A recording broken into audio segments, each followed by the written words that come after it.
All right. Okay.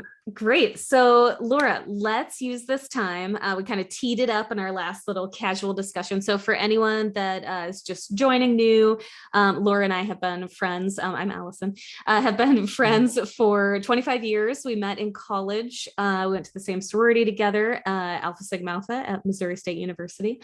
And we both have been touched by adoption. We are both adoptive parents. I'm also an adoptee. And so with that passion, we had a conversation a little over a year ago that sparked all of this, right? So we both are now children's book authors, and we have spent the last year and some change writing these books we feel very passionate about. So I want to turn the floor over, Laura, to you. What inspired you to write this book? Yes. Well, so I just wanted to start by saying I absolutely love children's books. I taught first grade for the longest time. And so books are just like the way, as a parent, as a teacher, it's just the way I introduce things. It's the way I help my kids dig deeper. When I was teaching in the classroom, I had a goal to read 5 books every single day to those kids, because you don't know how much they're hearing and all that. But so I've always wanted to write a book. I had lists of books I wanted to write, but this book, I got the idea. So during the pandemic, as you know, we started this Zoom call with a bunch of our friends from college. And one night, I think Allison, you and I had jumped on, and it was just us. And so we were like talking about adoption, and you were telling me that you were going to be writing this book and you were going to be taking this class. And and we just got to talking about kind of your why, and I'll let you go into that in just a little bit, but it really got me thinking, because I remember when you were, before Emerson came, I just remember telling you, there are books out there, but a lot of times I want the story to be what I want the story to be. So when I tell my girls about their adoptions, I either make up the words or I write some of my own, and I want them to understand. And I think it's very important that they have the opportunity to ask questions, and they know it's like open dialogue and that they can understand. And so after we got off that call and you told me about your plan, I just got really excited about writing this book about Cecilia's story, because Cecilia was sort of having a difficult time understanding and processing her adoption. And partially because her sister's adoption is just a more traditional, it's an open adoption. It just was really clear and easier to understand for kind of all of us. It was easier for us to find the words. And so I'm like, there needs to be a book about it. So I started just writing it and also researching. And when I was researching, I wasn't finding a ton of books that included foster care at all. And maybe it was sort of like a sentence or two in the book, but it wasn't the topic, and it didn't include some of the true parts of foster care that I was living and that I knew. And so it just got me going. And I wanted it to be a true love story about Cecilia, about her story. And so I actually, there's so many parts of the book that I just love. And I know we're going to ask each other that, but that really happened. And they just warmed my heart, because I remember being there. And now there's these little illustrations and words that describe it. So it's very sweet. But how about you? Before we get to me, I just want to say, can you say the title of it? And we'll go into and talk in future discussions about the illustrations, but her illustrations, you guys, are so beautiful. They're warm and they are like heartfelt, and it's just like the characters come to life, and they're just really, really sweet and adorable. And if you saw a picture of her daughter right next to the character, is so cute, is so spot on. Is basically her daughter is a little mouse. So it's really sweet. Yes. So the title of the book is The Tale of Mallory Mouse, from Foster Care to Adoption. And Yes, and Mallory Mouse is the main character, and she's based off of my Cecilia. And Cecilia did get to help decide what kind of character she wanted to be as we were like starting the book, because has been so excited about it. So I think kind of it was a collaboration for it being a mouse between both my girls, that we all decided the main character is going to be a mouse, so. I love it. Yeah, I love how those things come together. Mm-hmm. Mm-hmm. That's fun. So my book, I know we've talked about this a lot, but yeah, so first I will say I was so excited when you told me that you had a book that you were thinking about doing, and that you that you want to do, and you wanted to come along on this ride with me, because I thought, oh my gosh, working full time, 2 kids, a husband that travels, and I'm going to take a 12-week class on how to become a children's book author. I don't know, like, that's too much. So it was great to have you along in the journey with me. I really appreciated that. And it's been great to have a resource, right, to talk with. I know that you've asked me questions. How do you feel about this statement as an adoptee? And then I would ask you, like, how do you feel like, the statement as an adoptive parent? And so it's been great to collaborate back and forth with all of that.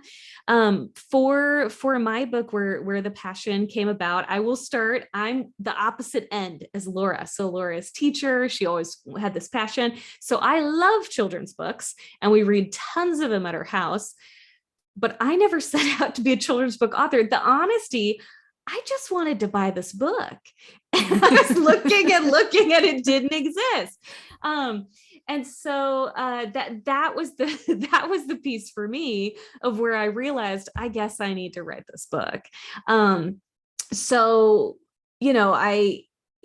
Basically what happened was, as one does, I was preparing for my daughter's birth and adoption.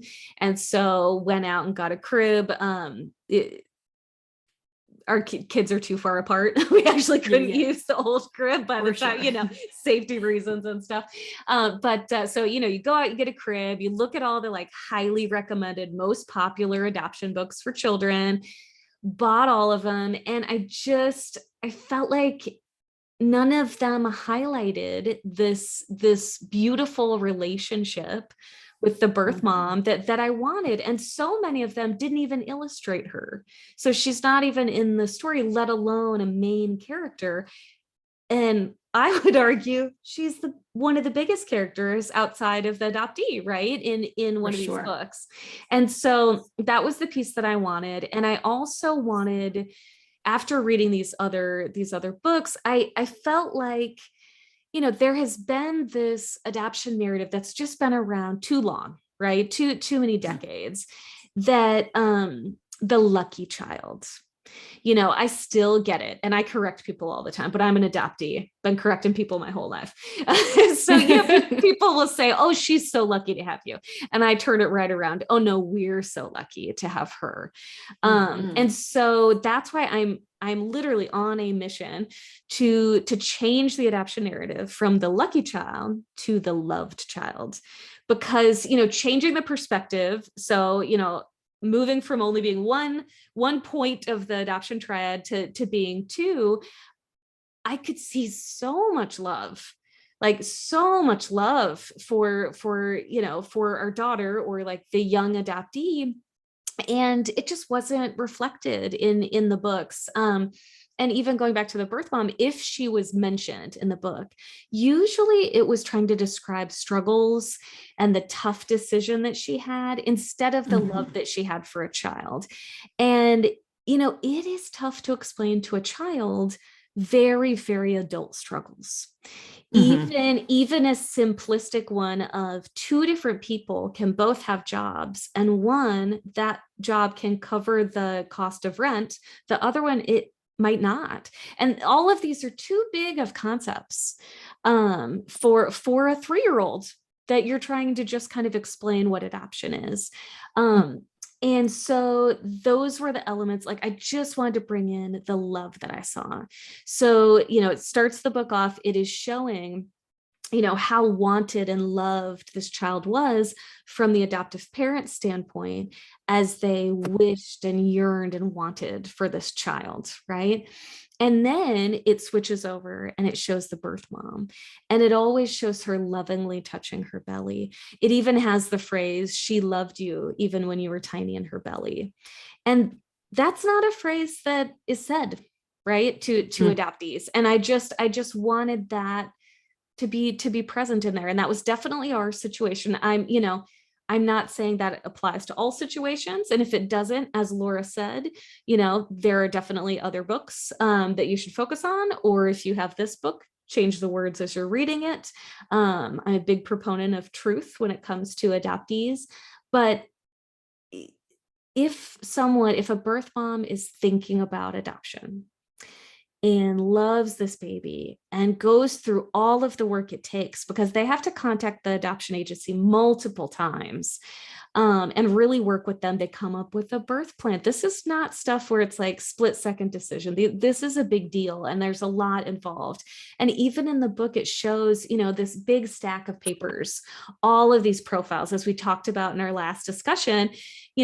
Every prospective adoptive parent creates a profile, pictures, things you like, what type of relationship you want on the spectrum of open to closed, what kind of relationship you're looking for, all of this different information. And they have to look through all of these to find just the right, individual or individuals that would raise their child. And so like, what a decision. Yeah. What a decision. And that is a loving decision. And so that's the stuff I wanted to show, in addition to all of the hundreds of hopeful adoptive parents that were waiting and that wanted to raise and love and support that child. And so that's the side I wanted to show. And the one thing they'll say, and I know you and I've talked about, but my illustrator did a really subtle thing that I love in the book. So each of the main characters has a key color, right? So the birth mom always wears pink, the adoptive mom always wears yellow, the adoptive dad always wears blue. And you notice as the adoptee grows up, she always has a little element of each of them that she wears. Aww. Because each of them is having an impact on her life as she moves forward. And so that's where I was coming from with the book. I just wanted to make sure, like, my goal again with this mission, my first goal was, okay, I need to make sure adoptees know how loved and wanted they were before they were born. And then, I'm going to move on to different sectors with different books to, again, try to educate others around adoption. I love it. Yeah. Thanks. I appreciate it. So it's been over a year. I mean, do you want to talk about some of the process that we went through to make a book, and what all some of the things you learned, anything like that? Yes. Yeah. Should we save that for another talk, or you want to go for it? We can save it for another talk. How about that? Let's break now, and that'll be a little preview for a future time. So if anyone's interested in writing a children's book on your own, or really any book, we can tell you some of the things that lessons learned, so that maybe you don't have to encounter those as well. All right. Well, thank you, Laura, for chatting with me again. Appreciate it. Yeah. All right. We'll see you. Bye. Bye.